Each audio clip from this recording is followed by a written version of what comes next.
Welcome to episode 189, The ICD Meets the DSM, What U.S. Clinicians Need to Know, featuring Dr. Jared Keeley. Make sure to subscribe to be alerted about future episodes. By Clearly Clinical. Learn, grow, shine.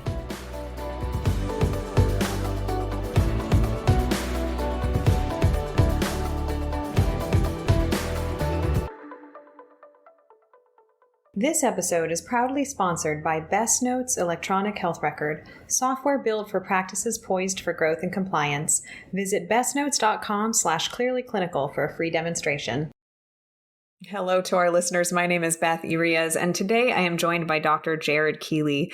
He is one of those unique individuals who has the clinical experience as a psychologist and also the interest and experience with classification and diagnosing and coding. And I'm just so glad that we're having this conversation today because I feel like so few of us have received adequate education about the classification systems for mental health professionals and for mental health diagnoses. Thank you so much for joining us, Jared. It's a pleasure to have you. Thank you so much, Beth. I'm very much looking forward to this opportunity to speak with you and your listeners. I've been a longtime listener of the podcast, so I'm very excited to be here. Oh, thank you. So why don't we start by first you sharing a bit about yourself and how you came to specialize in understanding the ICD, which for our listeners, that's the International Classification of Diseases. And I'll let Jared talk more about that. But it's a really interesting specialization. So please tell us about your background and how you came to zoom in on this. Absolutely. So I'm a fan of the fortuitous moments that happen in one's lives. So I certainly never imagined that I was going to be a classification researcher. That's not how I started off on my journey. Originally thought I was going to be an autism researcher. But through a couple of kind of loops of where I landed, so my graduate program was one where we kind of did a selection of mentors kind of after arriving. And I landed with a person who did classification research. He knew it when I was kind of interviewing. I didn't quite know it yet, but he knew that this was what I was going to be good at.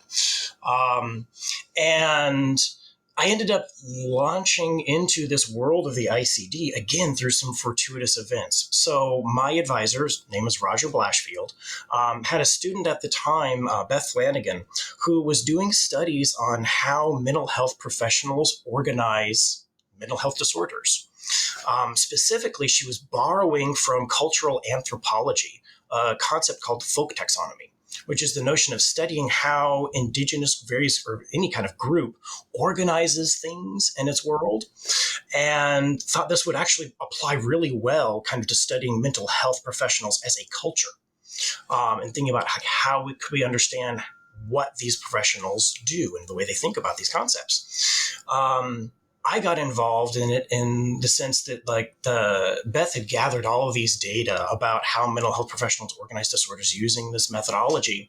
And my advisor came along and said, I always hoped that we would turn this into like a quantitative model, right? So we could actually kind of like map out what's happening here.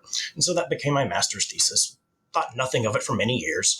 The person who is in charge of the ICD-11 development by the name of Jeff Reed, it's worth noting he's a psychologist, by the way.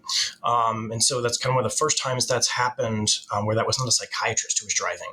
But he was one of the three people who must have read this paper and said, that's exactly what I want. I want to be able to kind of look at how mental health professionals organize their thinking around these disorders, because I'm trying to apply this to dozens upon dozens of cultures across the world. I know that mental health professionals think and operate in different ways in these different places, and I want a way to investigate that so that I can think in a systematic and applied way about how that might translate to how we structure this classification system. And so I ended up kind of like coming on board, helping out with that project, and snowballed from there. Where I landed was something called the Field Studies Coordination Group. And so I think it's an important caveat, actually, before we get much further, to say that I was a member of this group. And so part of the perspective I'm going to share today is sort of the making of the sausage. Right? I kind of saw some of this happening from the inside. And so I think that's a useful perspective to bear on how this ICD operates and how it looks relative to DSM and a lot of these kinds of questions in terms of its development and its usage. I also just want to make sure to state up front that I am not a representative of the World Health Organization, which is the organization that's responsible for developing the ICD. But anything that I share today is definitely my opinion, and I'm not representing their perspective. Fantastic. Thank you for joining us.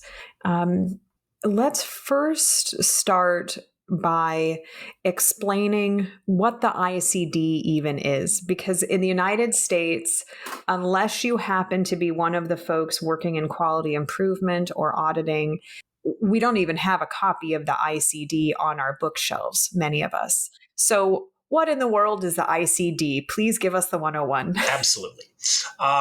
So the ICD is a product of the World Health Organization, as I had mentioned. In fact, actually, it's one of the WHO's constitutional responsibilities to create this document.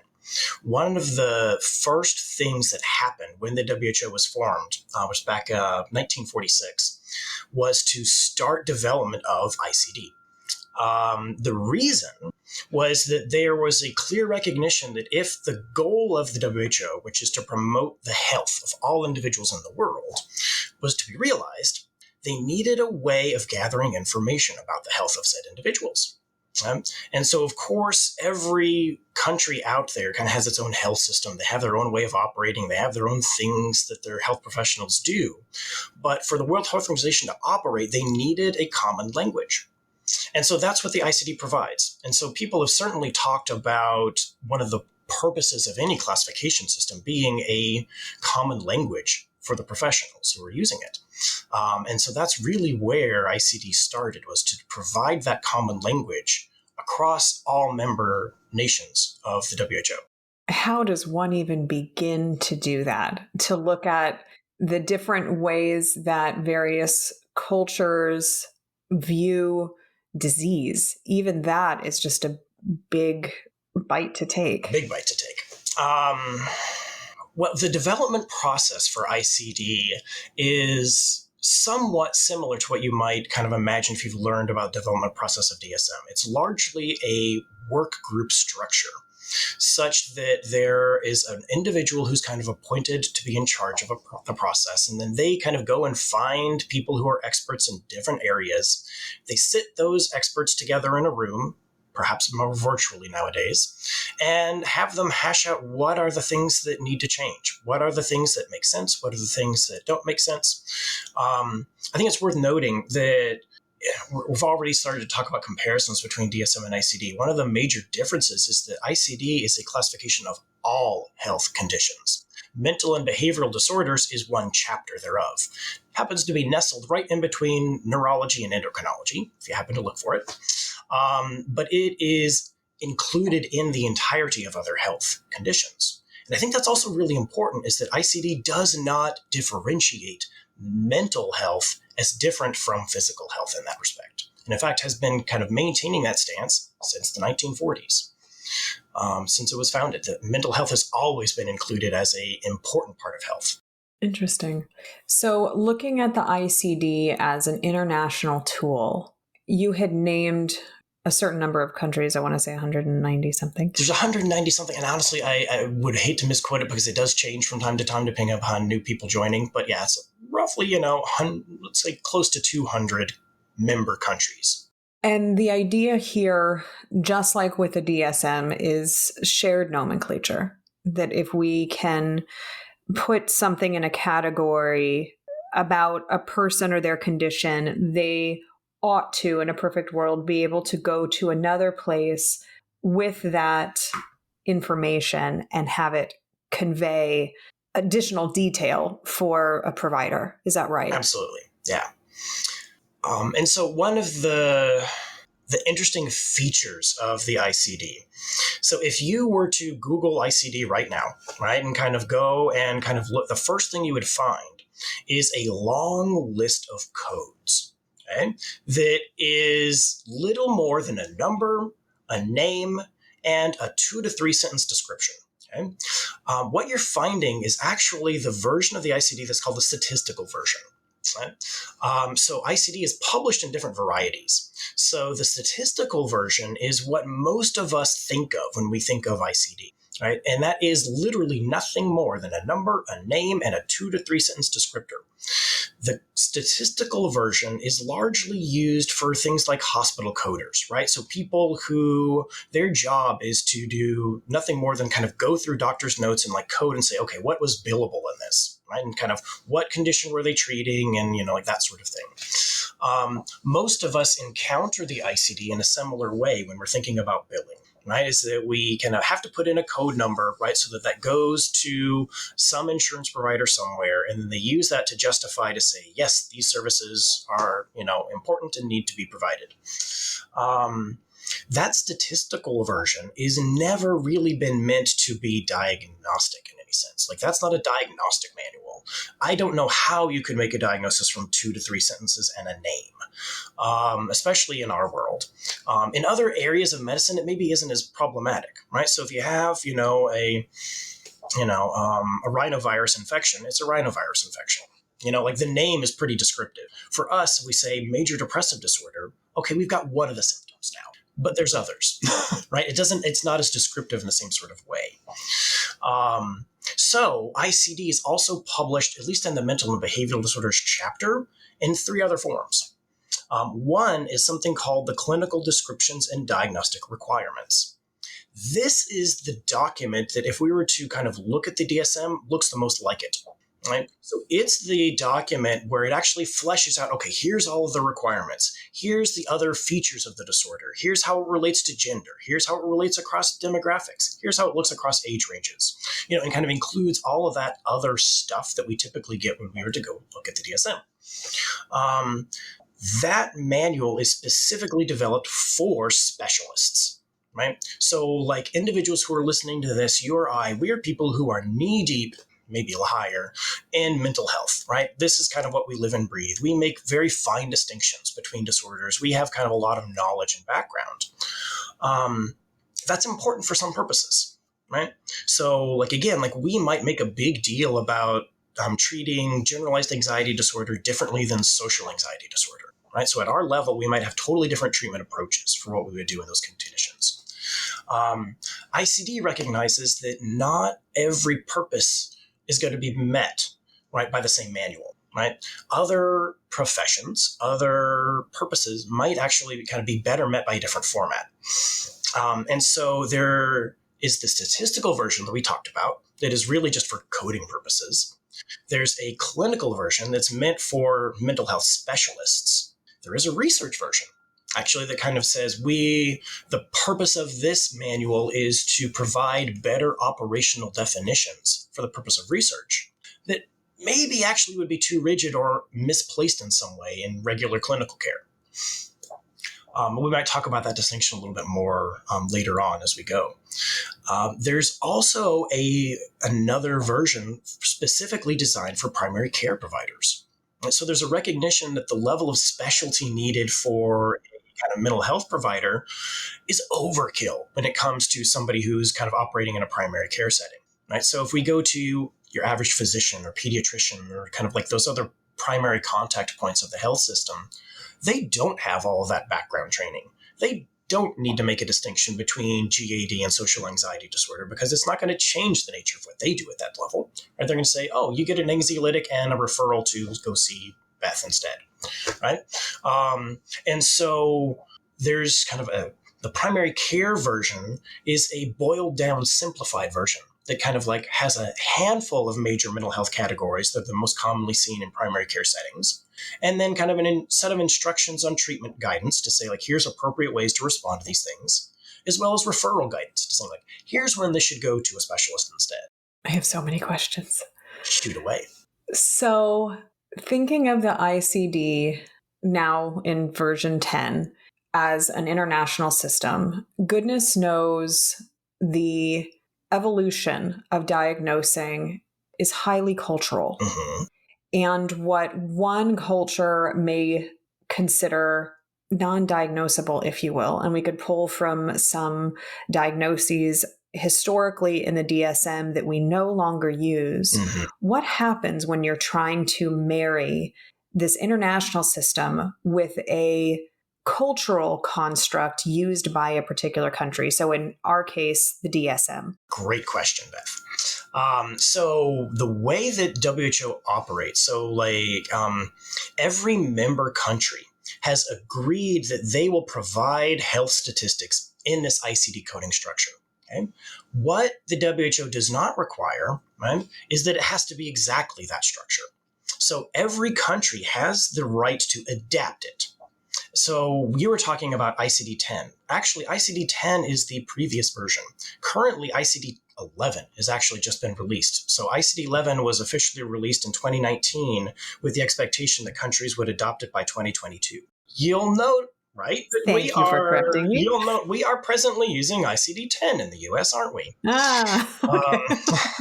And so actually, I should note, I wanted to kind of provide a caveat for anybody who is listening from a country other than the US. I apologize. I am not deliberately excluding you. It's simply that the conversation we're having today, each country does something different with the ICD. And so really to have the conversation, we need to be embedded within one country. And talking about the US is a really good example because the US does a lot of things that it's really not supposed to when it comes to the ICD. So as we were saying, each country has the right to create an adaptation of the ICD. For the US, that is the ICD-10 clinical modification, or ICD-10-CM. You might have seen that acronym before when you're using your coding structure. When you're going to the DSM, right, in the DSM, there's a set of code numbers. Those are ICD-10-CM numbers. The ICD-10-CM is a product of the U.S. National Center for Health Statistics and the U.S. Centers for Medicare and Medicaid. They create a crosswalk for what they want to be included in kind of the U.S.-centric view of what needs to be covered and what exists in the corresponding ICD. Okay? So technically speaking, each country has the right to do this. And a number of countries just kind of adopt ICD wholesale. They say, you know what, we're not making any changes. This is what it is. Other countries are actually kind of like the US, where they create some level of adaptation. There are other countries that have specific mental health classifications like the DSM. Right? So the DSM is a product of one disciplinary organization, the American Psychiatric Association. Other countries, so actually I'll pick on the People's Republic of China for a moment. They have historically also had a classification system specific for mental health, Chinese Classification of Mental Disorders, CCMD. So there's other countries out there that have an analogous situation where clinicians are primarily using one manual, and then they have to kind of create a crosswalk between that manual and what is existing in the ICD. Right? So there's two levels here, right? So one level is that there's the version published by WHO that the US has adapted. And that adaptation actually incorporates, again, all areas of medicine, right? So it's not just mental health that they're worried about there. Then there's the DSM that has to create a crosswalk between its concepts and what's in the US version of the ICD. So the ICD-10-CM in this case. If you'll permit me, we need to take a brief historical side journey. So the history of the DSM and ICD is long and storied. So in fact, the DSM has actually always been developed in concert with ICD. So those things do not occur independently. They are not in a vacuum.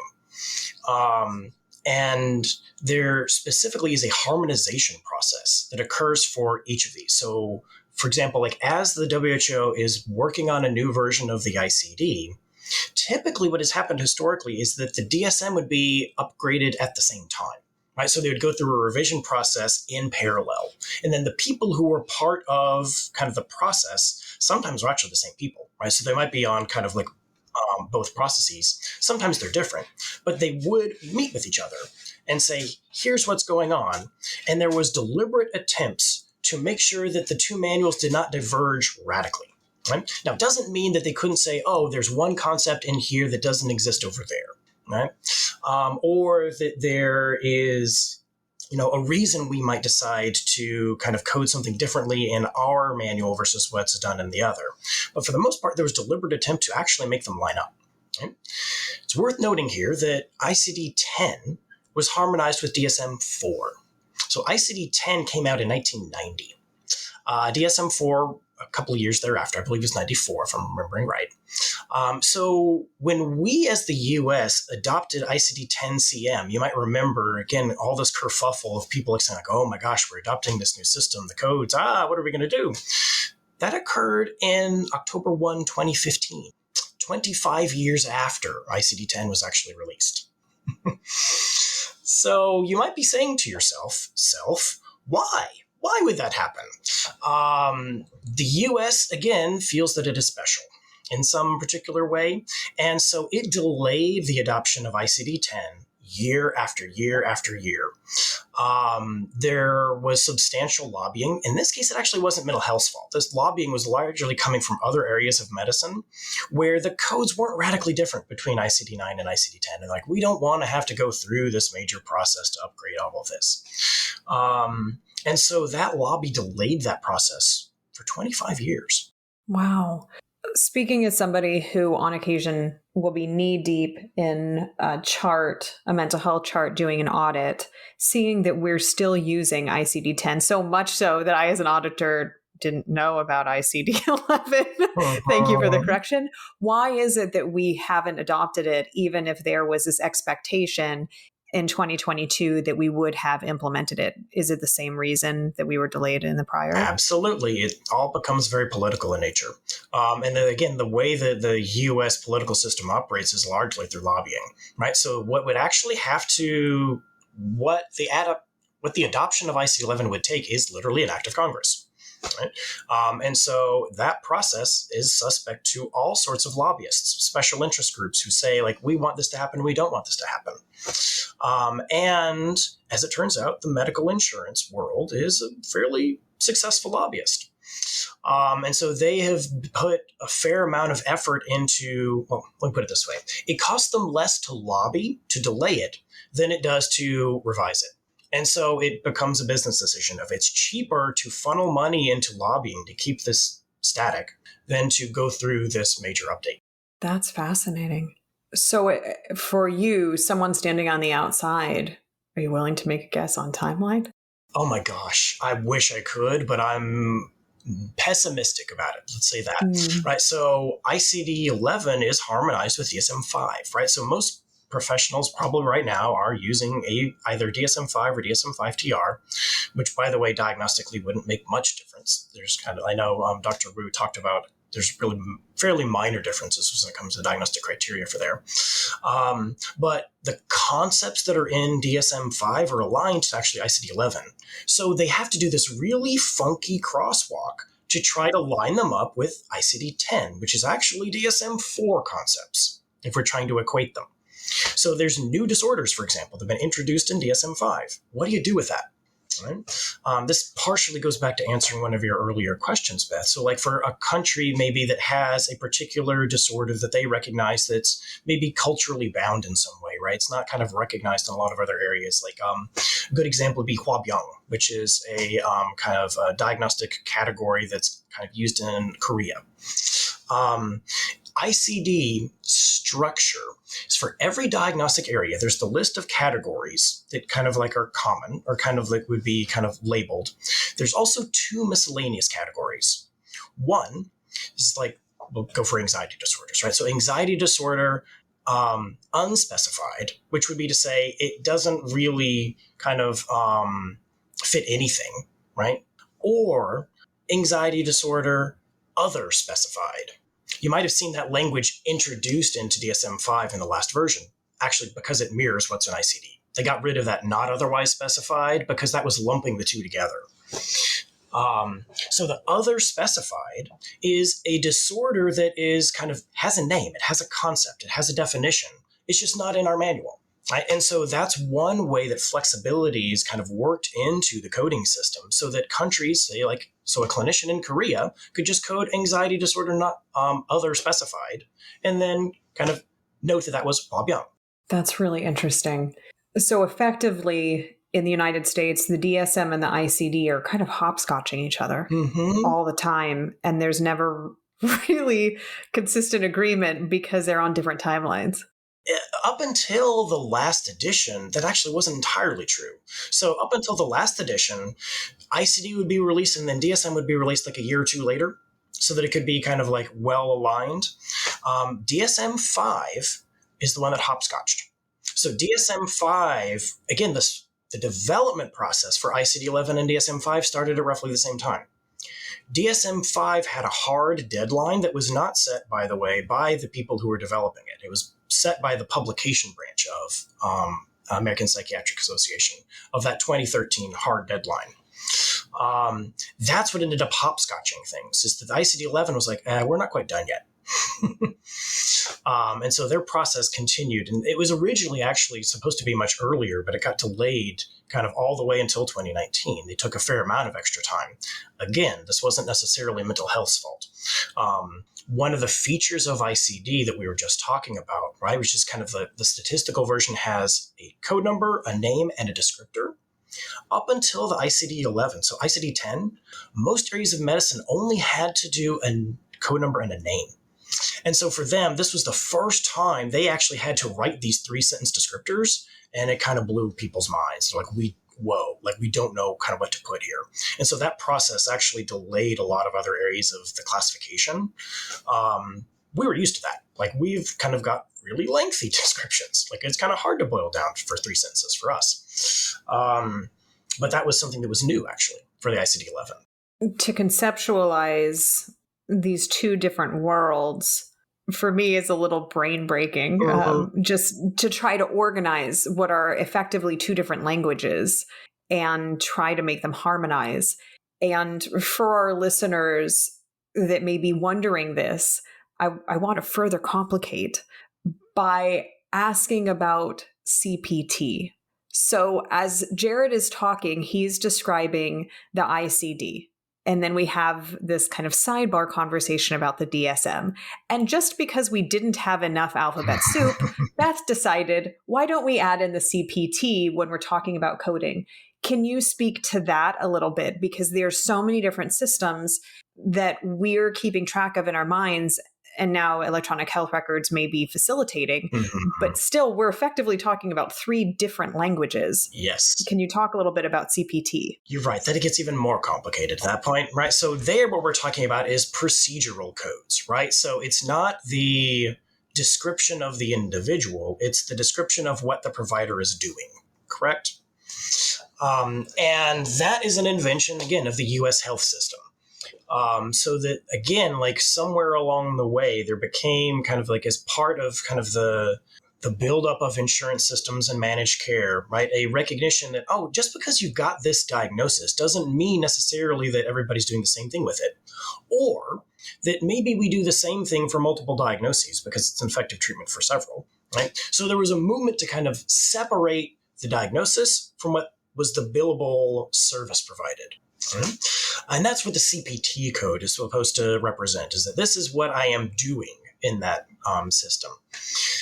Thankfully, I do not have a hand in that world because that's even more complicated in trying to kind of operationalize different procedures that, health professionals might provide in different services. But again, there's so much to unpack in terms of how those things interact.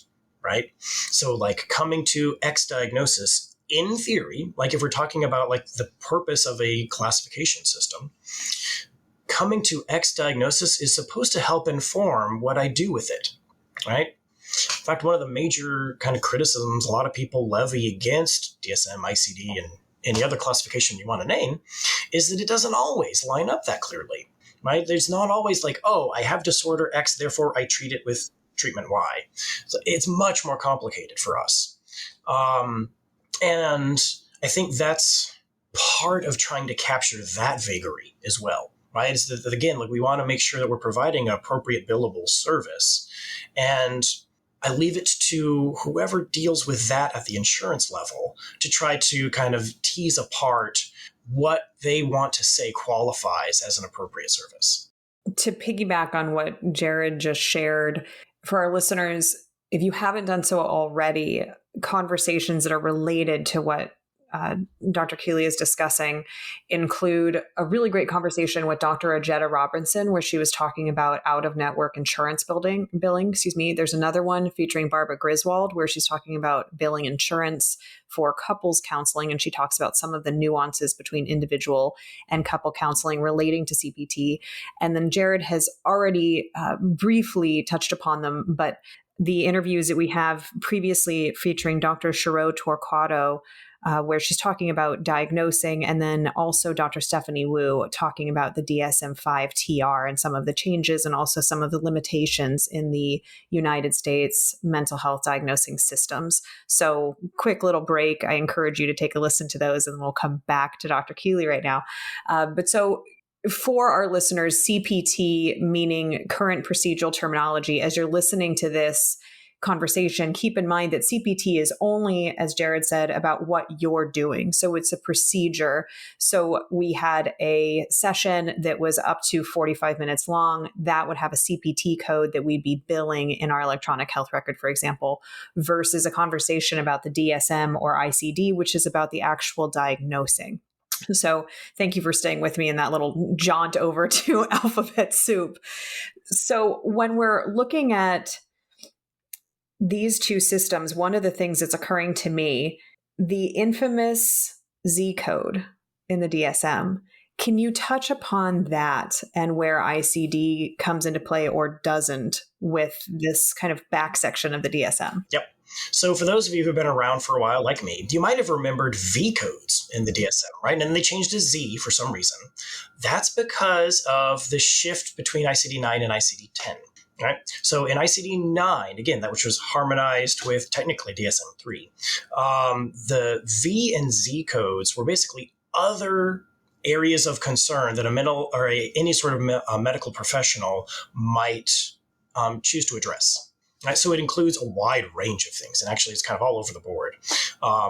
If you are somebody who would really be kind of interested in diving into that, I'd encourage you to actually go and visit the statistical version, and you can kind of like open those up and browse through them. You'll be baffled, right? So Beth and I, before kind of we started recording today, we're talking about some of the very strange codes that exist in that place, like being impaled by a light post. That's one. There's also Bitcoin Orca, which, Yep. These two codes are things that we never want to have happen to us or a loved one. Let's hope. But there are very interesting codes there. Indeed. Well, anyways, the letter comes from in ICD-10, each medical area was given a letter, right? A through Z. And because of that, there's a limited number of letters in that alphabet. So it combines some stuff in weird ways. So like they had to kind of merge things just simply because we needed an extra letter, right? And the Z codes were just simply everything else, right? That structure has somewhat survived in ICD-11. However, they moved away from a kind of Roman alphabet coding system to just a Arabic numeral, right? So kind of, again, our standard kind of like digits of 1 through 10. You can have many decimal places kind of and being able to account for things that way. Those codes still exist. And so you can still go and find all of these, but they have a, to me, more sensical organization because they're not all smushed together in an awkward way. But those actually all directly came from ICD. So to answer your question, DSM just adopted those directly wholesale from what's in the ICD. Not all of them. They just kind of picked the ones they felt were the most relevant. But they are wholesale straight from ICD. That's really interesting. Given that there's a change away from what was a V code to a Z code and now sounds like Roman numerals in the new ICD, I know that this is just conjecture. Do you suspect then that we will be doing away with a Z code, as we call it, for the next DSM? So it depends on how the US coding system progresses, right? So the DSM is going to pander to the US coding system, even though technically DSM is used other places. They are still, again, like they feel beholden to the US system in a certain sense in terms of the way that they're developed. And so you may have noticed you could have purchased a DSM early on, right, when they got released, that had both ICD-9 and ICD-10 codes in it because they knew, like, okay, we're still operating technically, in ICD-9. We know ICD-10 adoption's coming. They put them both in there. And then they kind of got rid of them. So that you no longer really need the ICD-9 ones. Those are obsolete. And so now if you were to purchase one, it's just got the ICD-10 code in there. Something analogous may happen. It depends on whether kind of they believe the U.S. is actually going to adopt the ICD-11 in any formal sense and when that might happen. They may have a better inside scoop on the timeline for that than I do. But again, my pessimistic self is thinking that's probably not happening for a while. If the prior implementation timeline was 25 years. Exactly. So when we open up the DSM and there is some diagnosis code associated with major depressive disorder, severe, recurrent, without psychotic features, and we could get more and more specific in that, there should be then a correlated code in the ICD-10, if not 11, eventually. When does that not happen? Oh, are there? There are weird examples, yes. And I think a part of that is this extra step in between of the US creating its own adaptation, the CM part of it, so the ICD-10 CM. For example, if you were to give a diagnosis of obsessive compulsive disorder, fairly well-established diagnosis, there's nothing terribly, controversial about the notion. It has existed in ICD and DSM for multiple versions. Right? For whatever reason, the code that's actually in there for ICD-10-CM is that other specified anxiety disorder, not the code that goes with OCD and ICD-10. I have no idea why. Right? There's some weird crosswalk that occurred when the U.S., the Center for Health Statistics and the Centers for Medicare and Medicaid, when they were creating their crosswalk, they thought it didn't line up appropriately. Maybe the symptom count was mismatched, Lord knows, but they don't line up. So there's lots of weird random things like that you kind of, if you were to take a fine-tooth comb and go through the coding system, you would find some very bizarre things. The kind of things that somebody like you would get really excited about. Indeed. Yeah.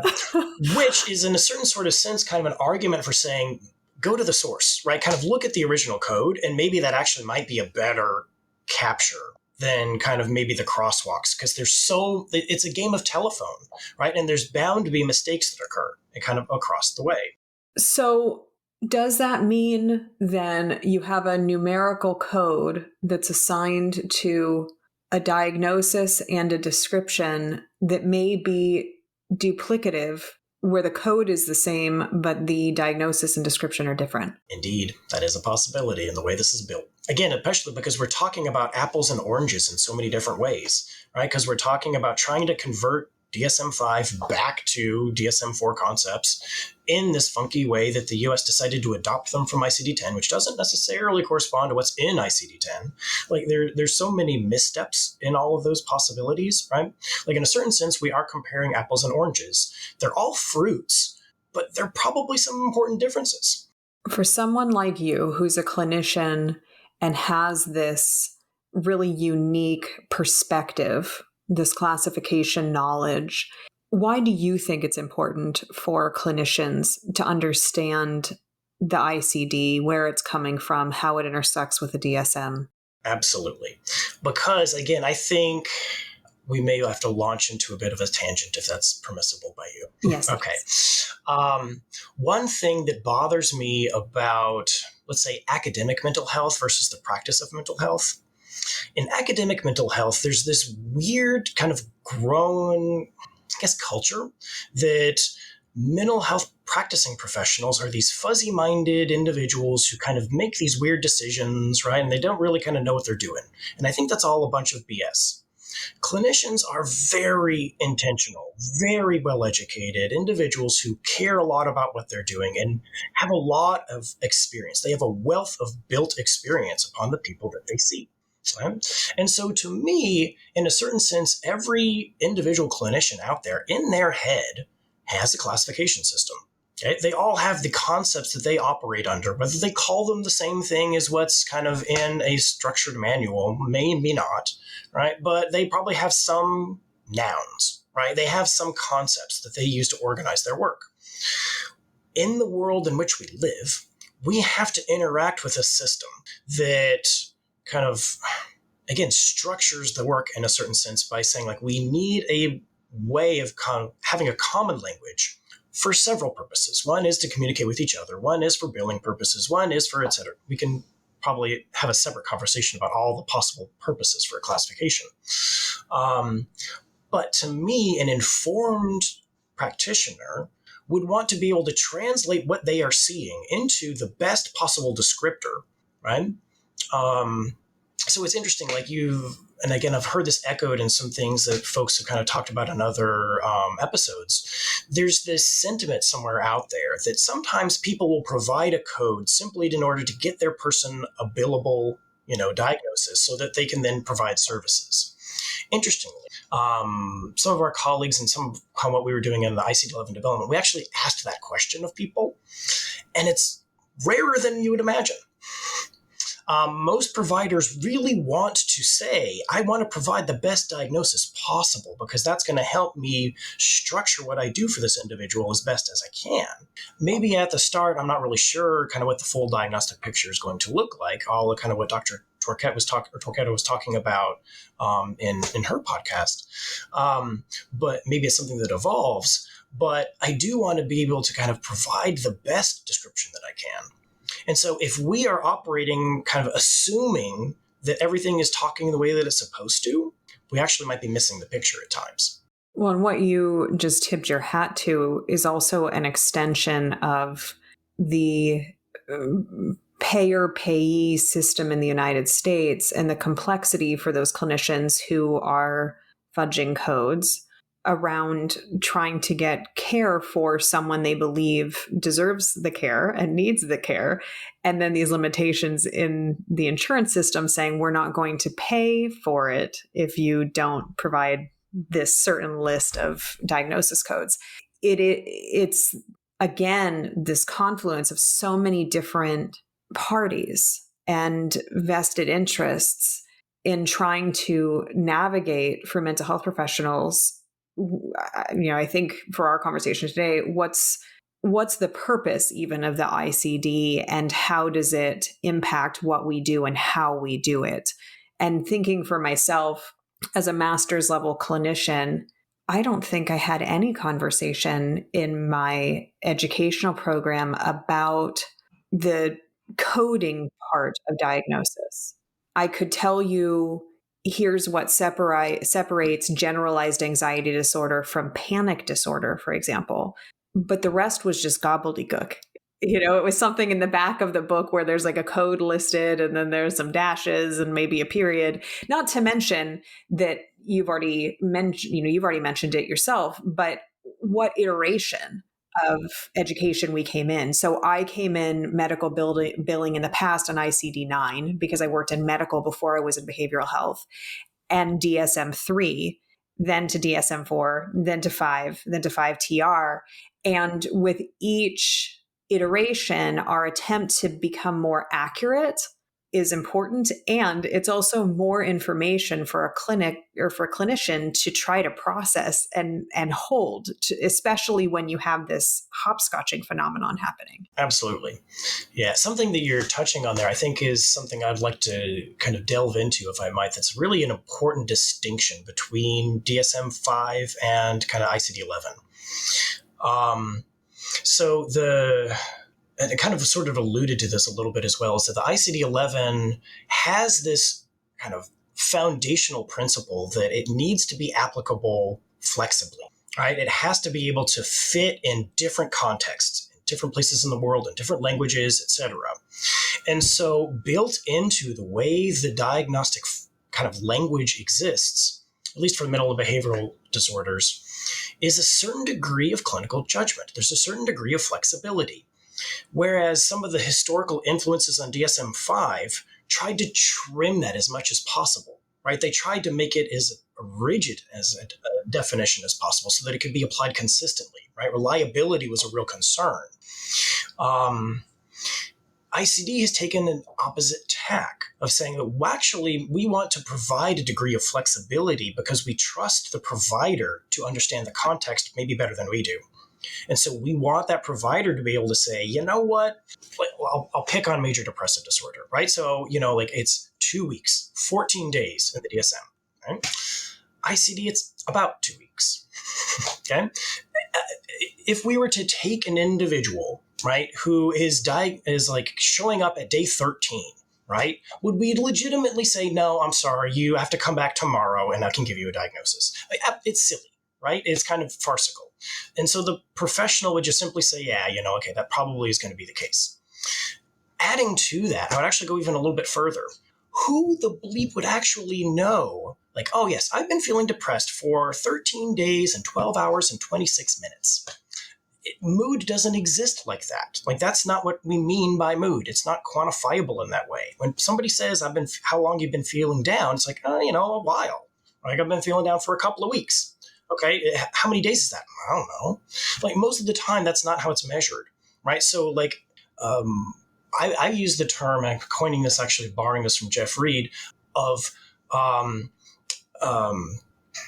over specification. Right? So that definition is actually more specific than the thing that we're trying to measure.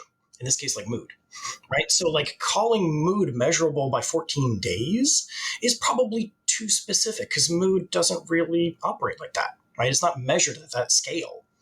And so one thing that I think is I particularly appreciate about development of ICD-11 is they've tried to step back from that, right? And say, actually, let's leave a little more wiggle room in the way this definition is applied so that the clinician doesn't have to go through all these funky hoops, right? To say like, oh, I need to provide a billable diagnosis. And so I have to kind of fudge, the diagnostic criteria a little bit. They're given the leeway to say, this is the best applying code. That distinction is a really interesting one. I know in past conversations, for example, we talked about bereavement disorder or a grief disorder and these different classifications. And it's interesting to me, particularly in the framework of quote unquote continuing education, because I think if you got 100 licensed clinicians of all different backgrounds, all mental health professionals in a room and said, do you know what major depressive disorder is? They would say yes. And we could produce, without grabbing a book, we could produce some descriptions that most of us would agree on. And yet the ICD and DSM is changing in the background and in some ways becoming more rigid, as you said, 14 days, and in some ways becoming less rigid. And it highlights the whole concept really of continuing education to understand this background framework that many of us just forget about because we're actually doing the work. Mm-hmm. We're not so concerned with the actual classification so much as we are doing the work in diagnosing and treating the depression, not the nitty-gritty detail behind it. And again, it speaks to some of those different purposes, right, to the classification system, right? So like when you make a difference between 14 days and say like 21 days, the number of people that kind of qualify for that diagnosis drastically changes, right? We start talking about epidemiology. Epidemiology sometimes plays a role in that definition. They want to say like, no, we don't want to over-include. Now, I think there's maybe some conversation to be had there in the sense of like, how do we know what is the right level of individuals to have a particular diagnosis? It seems like we're making a pretty big assumption on our part. But nonetheless, like that sort of thing, like when we're talking about DSM, they're very concerned about those prevalence rates sometimes, right? And saying they want to make sure that that prevalence rate stays somewhat consistent because that means we're measuring the same thing. And like, okay, but are we? Right? Like that and is that the concept that we're really trying to get at? Because again, like at the sitting across from the person next to you, your concern is how do I help this person, right? It's how do I get them what they need in order to live a better life? I feel like you just introduced a thread and I have to pull on it. Go for it. So if we're looking at the epidemiology and how often a condition is occurring in the population, the idea that the more specific a code or definition or description becomes, the more the system can effectively trim away extraneous information. It's interesting because I was actually looking at some of the substance use data in different states recently, and I was really taken aback by the different states in the United States that have been identified to have the highest number of substance use disorders. And my brain started deconstructing, is this an accurate representation? Is this because of access to health professionals who are diagnosing this? Like, where is the cutoff? What you just introduced, I think, is a really interesting thing, because most of the research recently is saying, particularly post 2020, we are, as Americans, pretty depressed, and we are uniquely substance using. And yet, are you saying that it's like, well, if everybody is really depressed, then we need to change the cutoff of how many people are actually quote unquote depressed? That is, I think, part of the definition of mental disorder that, at least personally, kind of I take into account, right? Is that it's always in the context, right? Is that like the only way we can define kind of what counts as functioning and not functioning, or kind of things we want people to do and things we don't want people to doing, like that all comes down to societal expectations. And that's always going to be a moving target, because societies grow, societies change. They encounter new things. They encounter new fads. They encounter, new drugs. And all of that is always going to be changing. So like when people sometimes say like, oh, like what's the last edition of the DSM going to be? I'm like, culture would have to stop, right? We'd have to stop as a society for that to ever occur. I remember making a joke to a client last year, which was, if you're not a little depressed, and I don't know if you're paying attention, because of the context of like the last few years of how many losses, not just loss to life, but loss of opportunity, loss of connection, just enormous. Like I haven't met that many people that can say like, oh, the last few years have been really good to me. But so that there is that contextual piece that I think is important to remember, of the baseline functioning is really interesting. So I'm thinking of other diagnoses that have changed over time. One that's standing out to me is autism spectrum disorder. So going from what used to be autism and Asperger's to spectrum, this is something you are very interested in. How did that change, if you know, the diagnosing? Because if you open up a parenting magazine, you're going to get lots of information about how often autism is diagnosed, for example. But so how did changing the diagnosis affect how much something was suddenly being diagnosed, or how or when? Absolutely. That's a really interesting question. And I want to preface this by saying that, like the original diagnoses of autism and Asperger's are actually due to a translation error. Don't know if you knew this, but so Leo Kanner and Hans Asperger were working kind of more or less on the same project in a certain way in different places. Like they were both encountering kids that they were saying like, this pattern that I'm seeing with these kids doesn't line up with anything else that exists out there. And they were both defining what really was kind of the same notion. But one was in English, one was in German. And when the German version was introduced to the English-speaking world, there was a slight mistranslation. And so there became that Asperger's disorder was somehow a separate thing and shouldn't be defined as the same thing as autism. When in actuality, they were kind of basically targeting the same psychopathological profile, admittedly in slightly different samples. Like, so one was slightly higher functioning than the other. One had slightly higher IQ than the other, right? But for the most part, they weren't really intended to be different. And so what this kind of like played out across in history was that individuals were giving these two diagnoses. There was a whole research world built up around distinguishing these conditions, right? And saying like, how is this one different from that one? And frankly, fabricating some differences. And eventually the research world kind of spun itself back around to saying like, okay, so what is the difference? Right. We can't find it, and then recognizing these really were never meant to be different things. And so in the classification system, arguing to say, let's marry them back together. And as you're noting, right, it had this profound sociological kind of impact because people had identified with these diagnoses and come to different identities, right, and kind of ways that they thought about themselves, right? There was a huge pushback among the community of individuals diagnosed with Asperger's disorder, saying like, we don't want this label applied to us. This is a different term. It's more severe. It's more stigmatizing. Right? And again, from like the science part of it, right, looking at the definition of those concepts, they were saying these are not we don't want to call these different things because they're not different things. And that's all really that they meant by that. It was a huge PR issue, honestly. Like, it was the sort of thing, like a good explanation, like I just offered, probably would have diffused a lot of that. But that didn't really occur for whatever reason. And so what's interesting about that particular example in looking at the change in prevalence is because of that, it actually didn't change that much.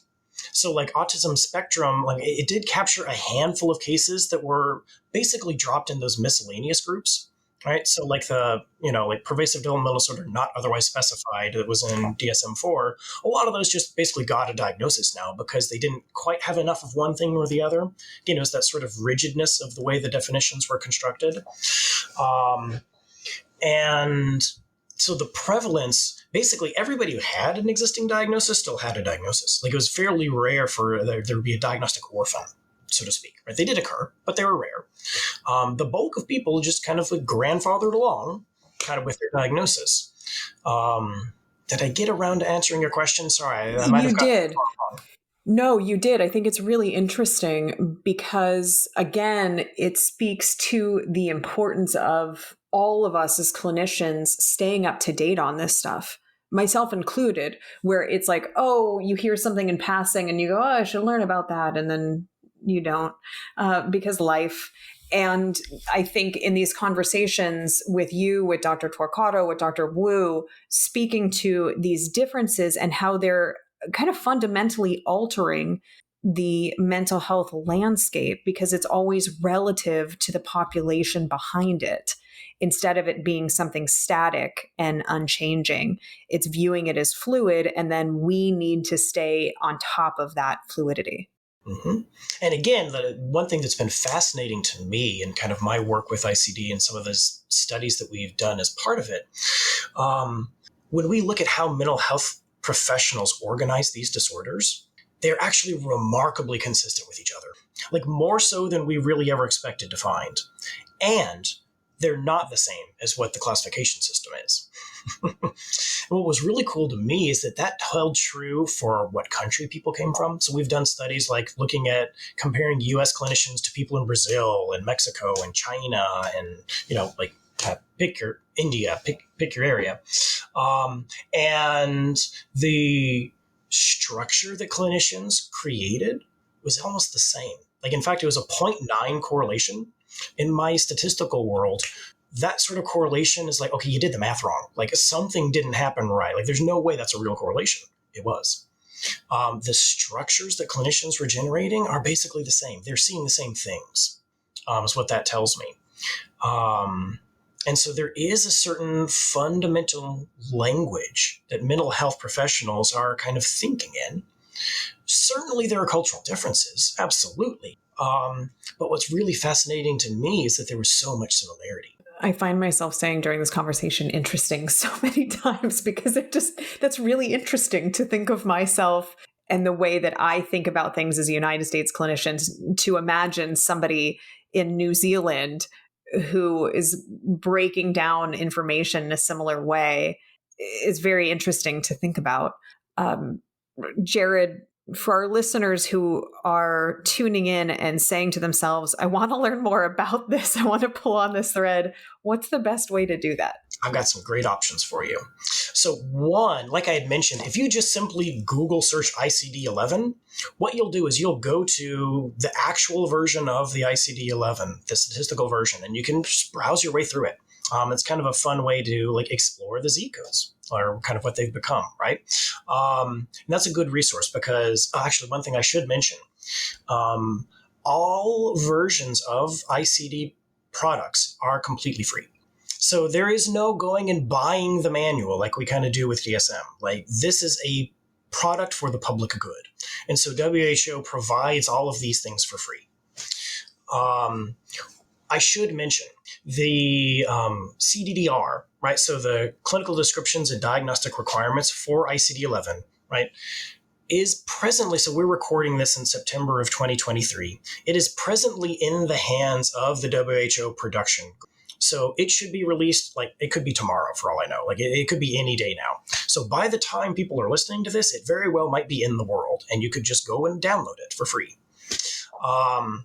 And so that would be a great place to start, honestly, is just getting the manual and familiarizing yourself with it, looking through it, seeing kind of what differences might exist there. We didn't have time to really kind of get into the nitty-gritty of some of those things, and there's a lot of concrete differences.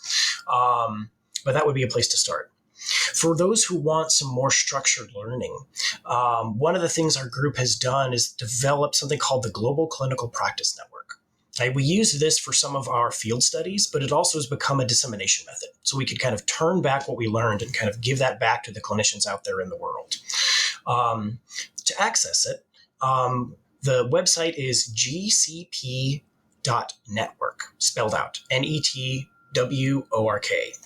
On there, you can find free trainings for the ICD. So you can learn about what the ICD-11 looks like, learn about the major differences that exist between ICD-10 and ICD-11, and kind of major diagnostic areas. To access those, all you have to do is just sign up for a free account. And you can kind of peruse those to your leisure. For those of you who are, again, kind of more academically minded, there's also a list of all publications that have been kind of released about the ICD-11. So any kind of academic output that we've had is also listed there. And so you can go and find all of those articles if you'd be interested in learning more.